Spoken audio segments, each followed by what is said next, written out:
Vous êtes-vous déjà arrêté pour vous demander, genre, et si certaines des choses que nous pensons que Jésus a dites, il ne les a jamais dites, ou que peut-être, juste peut-être, nous les avons un peu mal comprises au fil des siècles? Ça fait un peu tourner la tête, pas vrai?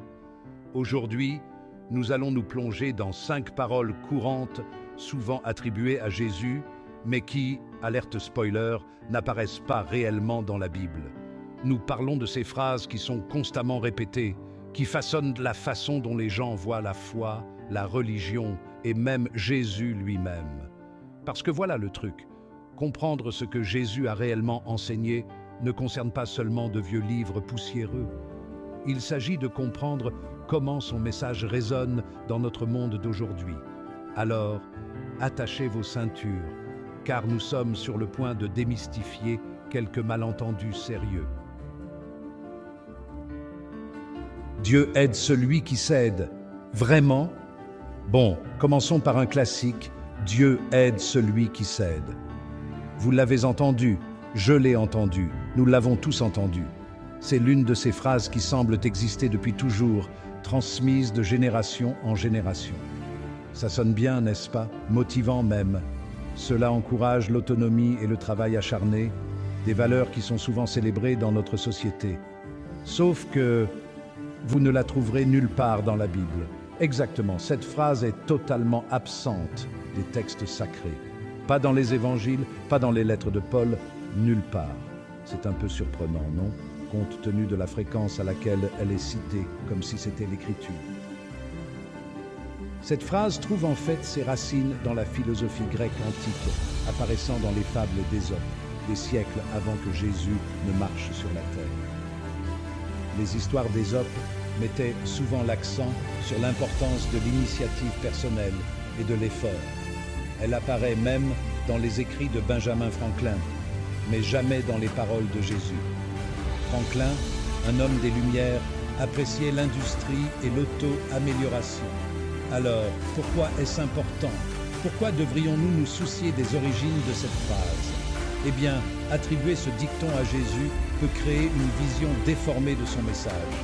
Cela peut conduire à une mauvaise compréhension des principes fondamentaux qu'il a enseignés. Cela peut donner l'impression que nous sommes seuls, que Dieu ne récompense que ceux qui se retroussent les manches. Cela peut être un lourd fardeau à porter, en particulier pour ceux qui sont en difficulté. Mais Jésus, lui, était centré sur la compassion, sur l'aide aux perdus, aux solitaires, aux marginalisés. Son ministère était axé sur l'aide à ceux qui ne pouvaient pas s'aider eux-mêmes. Il fréquentait les collecteurs d'impôts et les pêcheurs, des gens qui n'étaient certainement pas au sommet de leur forme. C'étaient des individus que la société méprisait souvent. Son message était un message de grâce, d'amour qui s'étend même à ceux qui se sentent indignes. Il a enseigné que l'amour de Dieu est inconditionnel et ne dépend pas de nos réussites. Donc, si la responsabilité personnelle est importante, ne perdons pas de vue le cœur des enseignements de Jésus, l'amour, la compassion et la grâce, en particulier pour ceux qui en ont le plus besoin. C'est un rappel que nous sommes appelés à nous soutenir les uns les autres, à nous remonter le moral et à tendre la main à ceux qui sont dans le besoin. Dans un monde qui met souvent l'accent sur l'autonomie, rappelons-nous le pouvoir de la communauté et l'importance de prendre soin les uns des autres. Après tout, la vraie force ne réside pas seulement dans le fait de s'aider soi-même, mais dans le fait de s'entraider. L'argent est la racine de tous les maux? Pas si vite. Ensuite, attaquons-nous à un autre gros problème. L'argent est la racine de tous les maux. Cette phrase a résonné à travers les siècles, souvent utilisée pour justifier une méfiance profonde à l'égard de la richesse ou pour faire honte à ceux qui l'ont accumulée. Maintenant, celle-ci est souvent répétée, souvent utilisée pour justifier la méfiance à l'égard de la richesse ou pour faire honte à ceux qui la possèdent. Mais regardons de plus près ce que cela signifie vraiment. Mais attendez une minute. La citation réelle qui se trouve dans 1 Timothée chapitre 6, verset 10 est « Car l'amour de l'argent est une racine de tous les maux ». Remarquez la différence fondamentale ici. Vous voyez la différence? Ce n'est pas l'argent en soi qui pose problème, mais l'amour de l'argent. l'obsession de l'argent, qui peut conduire à toutes sortes de maux. Cette distinction est cruciale. Pensez-y, l'argent peut être utilisé pour le bien, pour aider les autres, pour avoir un impact positif sur le monde. Tout au long de l'histoire, nous avons vu d'innombrables exemples de richesses utilisées pour construire des hôpitaux, financer l'éducation et subvenir aux besoins des nécessiteux. C'est lorsque l'argent devient une idole, la force motrice de notre vie, que les choses tournent mal. Lorsque nous donnons la priorité à la richesse par-dessus tout, nous perdons de vue ce qui compte vraiment. Jésus lui-même a beaucoup parlé d'argent, exhortant ses disciples à être généreux, à prendre soin des pauvres et à ne pas amasser des trésors sur terre. Ses enseignements étaient clairs. La richesse doit être un outil pour le bien, pas une fin en soi. Mais il n'a jamais condamné la richesse en soi. Son message concernait nos cœurs, là où résident nos priorités. Utilisons-nous nos ressources pour servir les autres ou les accumulons-nous pour notre gain personnel? Sommes-nous concentrés sur l'accumulation de richesses pour nous-mêmes ou utilisons-nous nos ressources, quelles qu'elles soient, pour aimer Dieu et aimer les autres? Telle est la vraie question. C'est une question de perspective et d'intention. Lorsque nous considérons l'argent comme un moyen pour parvenir à une fin, plutôt que comme une fin en soi, nous pouvons transformer notre relation avec lui. Nous pouvons le voir comme un moyen d'apporter un changement positif, d'élever ceux qui nous entourent et de créer un monde meilleur. Alors, la prochaine fois que vous entendrez quelqu'un dire que l'argent est la racine de tous les maux, rappelez-vous le contexte complet. C'est l'amour de l'argent, l'obsession de l'argent, qui peut nous égarer. Mais l'argent en soi, ce n'est qu'un outil, et comme tout outil, tout dépend de la façon dont nous l'utilisons. Efforçons-nous d'utiliser nos ressources avec sagesse pour avoir un impact positif et pour garder nos priorités sous contrôle. Après tout, il ne s'agit pas de l'argent en soi, mais de l'amour et de l'intention qui se cachent derrière. En fin de compte, ce sont nos actions et nos cœurs qui nous définissent, pas la quantité d'argent que nous possédons. Rappelons-nous cela lorsque nous naviguons sur nos chemins financiers. Jugeant par le livre, alerte spoiler, ce n'est pas ce que vous pensez. Bon, parlons de jugement, en particulier de la phrase « Ne jugez pas de peur d'être jugé ». Cette phrase est souvent citée, mais en comprenons-nous vraiment la profondeur et la signification? Cette phrase vient de Matthieu, chapitre 7, verset 1, et elle est souvent utilisée comme un bouclier contre toute forme de critique ou de responsabilité. Les gens ont tendance à l'utiliser pour éviter d'être réprimandés pour leurs actes. Mais si nous creusons un peu plus profondément dans le contexte de ce verset, nous voyons que Jésus ne dit pas que nous ne pouvons jamais porter de jugement sur ce qui est juste et ce qui est faux. Au contraire, il nous met en garde contre la manière et l'esprit dans lesquels nous jugeons. En fait, il poursuit en parlant de la reconnaissance des faux prophètes et du discernement des bons et des mauvais fruits.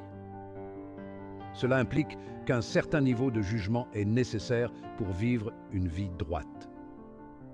Ce contre quoi Jésus nous met en garde, c'est le jugement hypocrite, le genre où nous pointons du doigt les autres en ignorant nos propres fautes. Il s'agit de l'hypocrisie de condamner les autres pour les mêmes choses dont nous sommes nous-mêmes coupables. Il nous appelle à examiner nos cœurs, à enlever la poutre de notre œil avant d'essayer d'enlever la paille de l'œil de notre frère. Cela signifie que nous devons faire preuve d'introspection et d'honnêteté quant à nos propres défauts. C'est un appel à l'humilité, à la reconnaissance que nous sommes tous des êtres humains imparfaits qui avons besoin de grâce. Nous devons aborder les autres avec un esprit d'humilité et de conscience de soi. Il s'agit d'aborder les autres avec empathie et compréhension, et non avec condamnation. Lorsque nous comprenons nos propres défauts, nous pouvons mieux comprendre les autres et offrir un soutien constructif plutôt qu'un jugement sévère.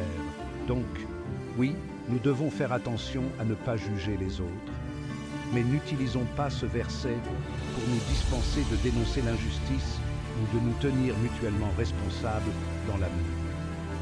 Le véritable jugement, comme Jésus l'enseigne, est une question d'amour, d'empathie et de désir de croissance et d'amélioration mutuelle. Il s'agit de créer une communauté où nous nous aidons les uns les autres à devenir meilleurs et non à nous détruire les uns les autres. Lorsque nous jugeons avec amour et empathie, nous construisons des communautés plus fortes et plus compatissantes. Nous créons des espaces où les gens se sentent en sécurité pour grandir et changer. Alors, rappelons-nous le véritable esprit de cet enseignement et efforçons-nous de l'incarner dans notre vie quotidienne. En fin de compte, il ne s'agit pas d'éviter complètement le jugement, mais de s'assurer que nos jugements sont justes, aimants et destinés à nous aider mutuellement à grandir. Jugeons avec sagesse, avec des cœurs remplis de grâce et des esprits concentrés sur la justice et l'amour. Cela aussi passera. Un cas d'identité erronée. Cela aussi passera. C'est une phrase réconfortante, souvent partagée dans les moments difficiles. Elle nous rappelle que rien ne dure éternellement, qu'aux nuits les plus sombres succède l'aube. Mais voilà le truc. Cette phrase, pour autant que nous le sachions, n'apparaît nulle part dans la Bible. Ses origines sont incertaines, certains la faisant remonter aux anciens poètes soufis persans, tandis que d'autres l'attribuent au roi Salomon. Quelle que soit sa source, il est important de noter que cette phrase, bien que réconfortante, n'est pas une citation directe de Jésus. Cela signifie-t-il qu'elle est fausse? Bien sûr que non. Le sentiment qu'elle exprime est conforme aux enseignements bibliques sur la fidélité de Dieu et la nature temporaire de nos luttes. Mais l'attribuer directement à Jésus peut parfois occulter le message plus profond d'espoir et de résilience que l'on trouve dans tous les évangiles. Jésus ne se contente pas de proposer des platitudes, il s'offre lui-même sa présence, son pouvoir de marcher avec nous à travers les tempêtes de la vie. Propreté et sainteté. Séparer la réalité de la fiction. Notre dernière idée reçue pour aujourd'hui, la propreté est la chose la plus proche de la sainteté. Cette phrase est très souvent utilisée, en particulier dans le contexte de l'hygiène personnelle ou du maintien de l'ordre dans la maison. Mais, surprise, vous ne trouverez pas cette phrase non plus dans la Bible. Elle trouve en fait son origine dans un sermon de John Wesley, le fondateur du méthodisme au XVIIIe siècle. Bien que Wesley ait été un chrétien dévoué, ses paroles ne doivent pas être confondues avec les enseignements de Jésus. Maintenant, cela signifie-t-il que la propreté n'a pas d'importance? Bien sûr que non. Prendre soin de notre corps et de notre environnement est important. Mais ce n'est pas le but ultime de la foi. Jésus était beaucoup plus préoccupé par l'état de nos cœurs que par l'état de nos maisons. Il se souciait de notre amour pour Dieu, de notre compassion pour les autres et de notre volonté de le suivre. Donc, même si c'est une bonne chose de garder les choses propres et bien rangées, ne confondons pas cela avec la vraie sainteté, qui concerne la transformation du cœur et pas seulement une maison impeccable. Voilà donc 5 paroles courantes, souvent attribuées à Jésus, mais qui ont en réalité des origines différentes. C'est incroyable de voir comment ces phrases se sont glissées dans notre culture, façonnant notre façon de voir la foi et même Jésus lui-même. Qu'avez-vous pensé de ces attributions erronées? Aviez-vous déjà entendu ces dictons auparavant? Partagez vos réflexions dans les commentaires ci-dessous, j'aimerais connaître votre avis. Et si vous souhaitez approfondir la vie et les enseignements de Jésus, j'ai toute une playlist de vidéos que vous pouvez regarder. Merci de votre attention et n'oubliez pas, le cheminement de la foi consiste à chercher, à remettre en question et à se rapprocher toujours plus du cœur de Jésus.